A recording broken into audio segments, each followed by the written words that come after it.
You'll hear a number of different recordings and you'll have to answer the questions on what you hear.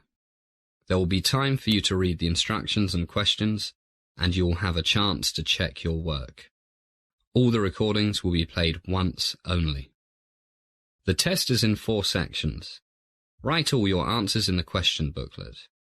At the end of the test, you'll be given 10 minutes to transfer all your answers to an answer sheet. Now turn to Section 1. Section 1. Listen to the conversation between a doctor's secretary and Mr. Jones, who wants to make an appointment with the doctor. Now look at questions 1 to 5 on the form.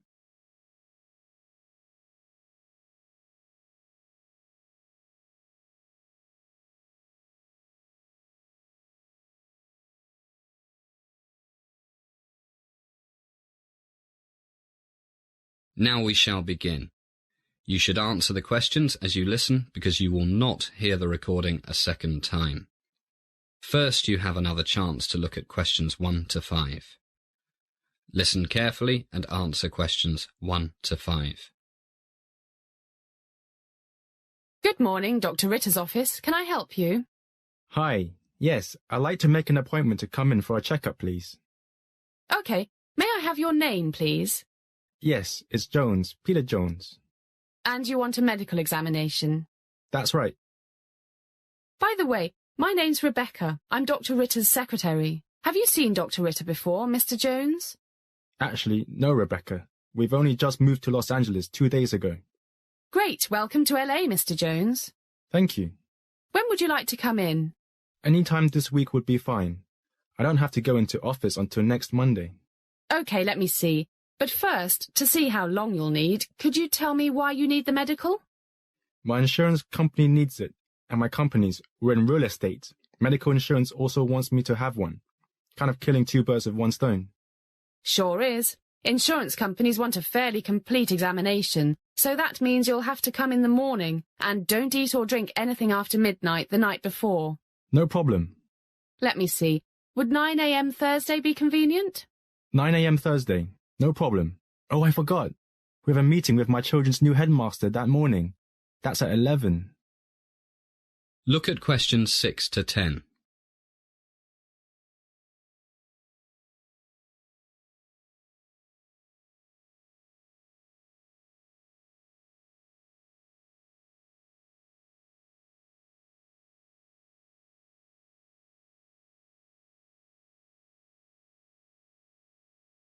Now listen to more of the conversation between the secretary and Mr. Jones. Then answer questions 6 to 10. What school is that? Beverly Hills High School. Oh, that's no problem. The whole examination will take about an hour, maybe a bit more, and the school is only 2 blocks from here, a 3-minute walk, so you'll have plenty of time. That's good. So 9 a.m. Thursday. You got it. Now, to save time when you get here, I'll ask you a few questions. Fire away.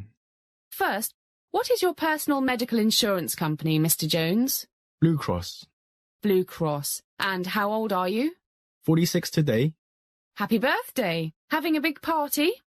Not really. We don't know anybody here yet, except for 2 neighbors. I think my family planned to take me out to dinner. A secret surprise, hey? Okay, back to Blue Cross. I'm just checking what they need. Let's see. Blood pressure, standard blood and urine tests, cholesterol levels, ECG, checking for diabetes, heart disease, the usual things. Do you have a medical condition at the moment, Mr. Jones? None at all. Touch wood. Fit as a fiddle. That's great. I'm sure you'll stay that way. And do you know the name of your company's health plan? Yes, I've got it here somewhere. Here it is. The Kaiser Health Insurance Company. Kaiser, yes. They need the same information as Blue Cross, so, as you said, killing 2 birds with 1 stone. That's right. And can I have your telephone number, Mr. Jones? Sure. My cell phone is 13805 56721. 13805 56721. Right. And my home number is area code 805 523 0296. 805 523 0296. And do you have email? Yes, the address is pjones12@hotspot.com. pjones12@hotspot.com. That's it. Well, that's all I need for now. See you Thursday, Mr. Jones. Sure thing, Rebecca. See you then. Bye. Bye. That is the end of section 1. You now have some time to check your answers.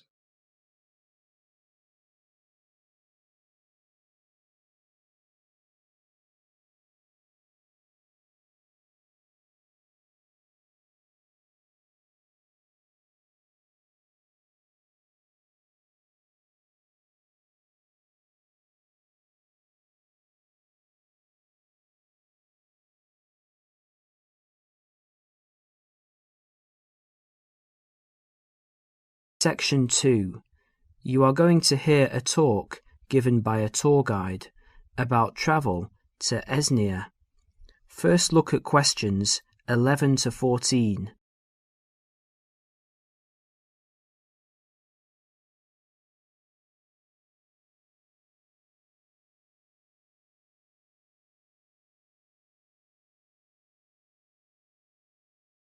As you listen to the first part of the talk, answer questions 11 to 14.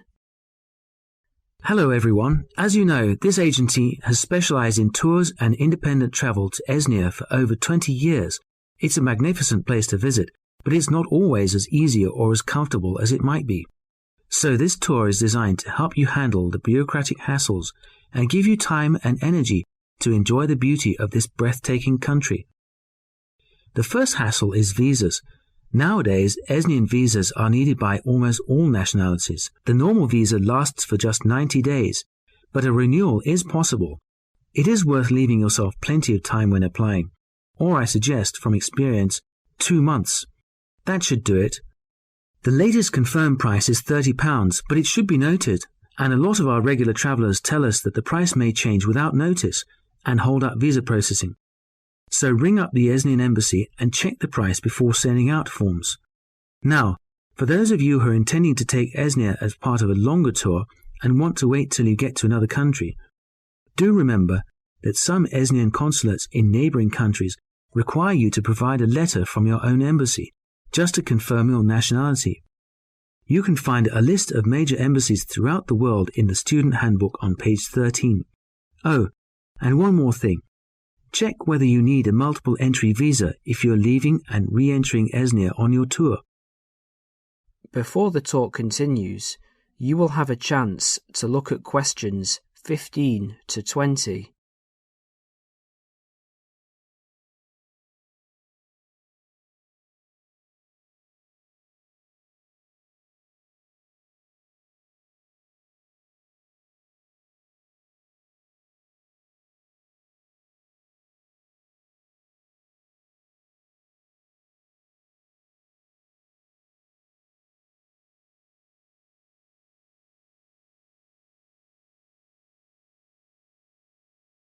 As you listen, complete the summary and answer questions 15 to 20. Now, some miscellaneous general advice. Firstly, if you're rich enough to bring in over $1,000 in cash or traveller's checks to Esnia, you need to fill in the currency form. Don't forget this. You could get into trouble if you do. You must declare all of your items and more expensive items, such as video cameras, on a tourist export form, which you can arrange to carry in advance.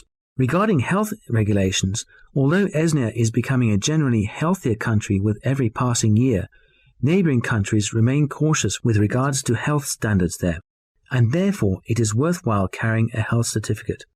The one you need is the BM276. Now all of you here are students, and there will be plenty of concessions for young people travelling in Esnia. The Esnian Transport Authority, for example, issues a special youth fare card which you can get in any railway station. Just show your international student card. Information about getting this is in the handbook, and give 2 passport photos. And by the way, because there is so much bureaucracy in Esnia, we advise you to take at least 12 passport photos with you. They're not always easy to get done there. Finally, a bit more about currency.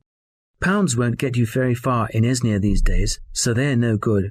We advise people to carry either yen or Australian dollars. US dollars are starting to cause difficulties because of political disputes. Another surprise is that credit cards are virtually useless because of fraud scandals. Do carry traveller's checks, but we advise medium denominations. Large denominations increase the likelihood of theft, and small ones increase commission charges. Now, as I mentioned earlier, this student handbook has a wealth of information.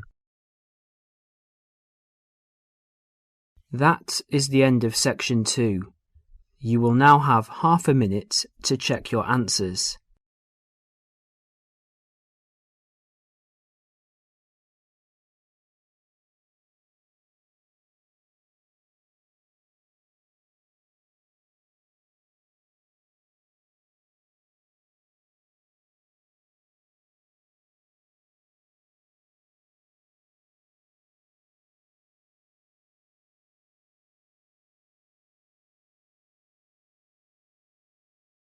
Now turn to Section 3. Section 3. Listen to the conversation between Bill and Anne, two students who are discussing the talks they have to present to their social psychology class. First, listen to the first part of the conversation and answer questions 21 to 25. You now have some time to read questions 21 to 25.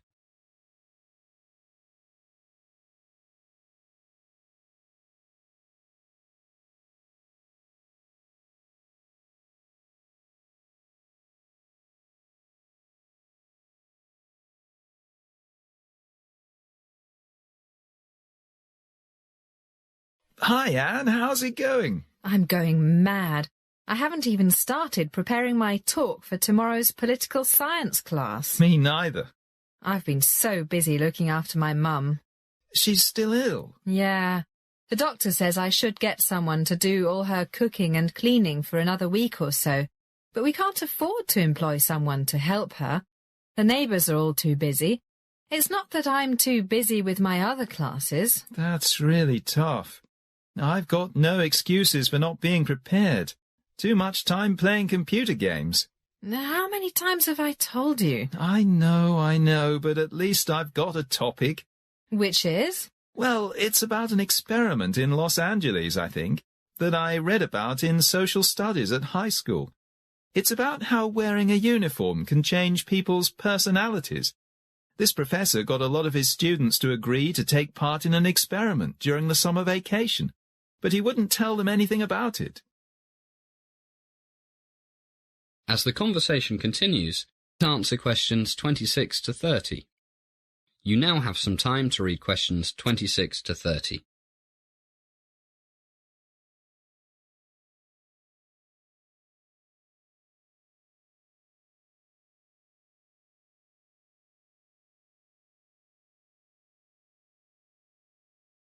Can you remember the professor's name?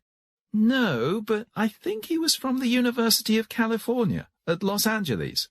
Well, at least you've got the most important thing, a topic. I haven't even got that. So, what happened in this experiment? Well, the prof got the local police to cooperate. One night, they went to about 20 students and arrested them. Poor guys didn't have a clue what for. And they didn't know it was the experiment they had volunteered for? They had no idea.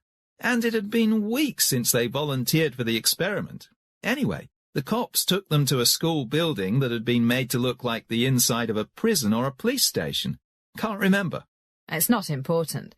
And what happened then? Did they get charged or something?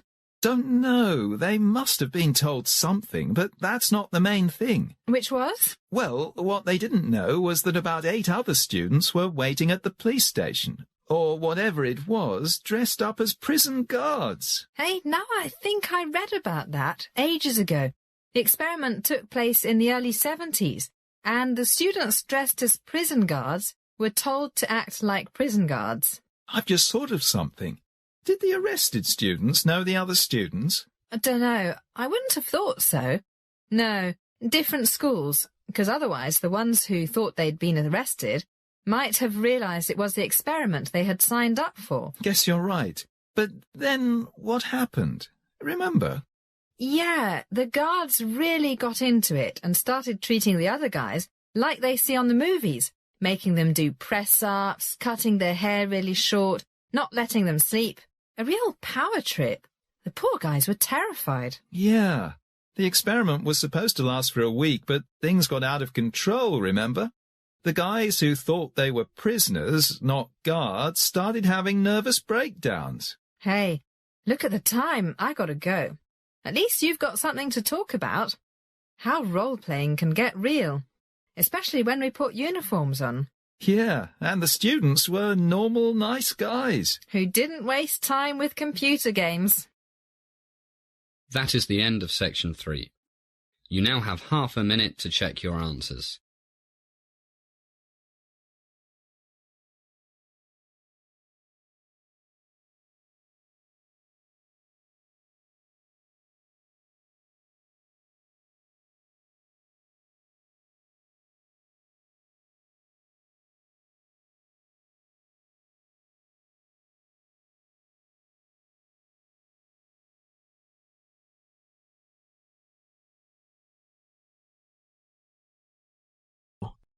Section 4.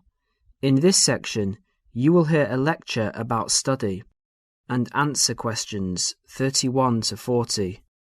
First look at questions 31 to 40.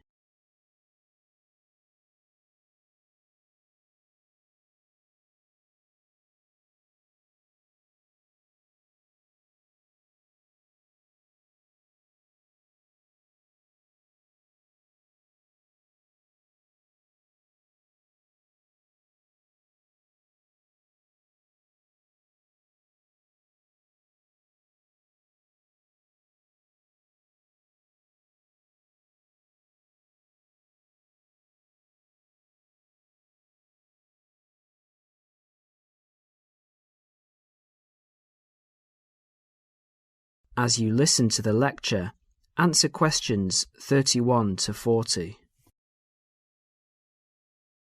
Can anybody hear me? Is this microphone working? Good. Now, welcome everybody to the second of these lectures on successful study at college.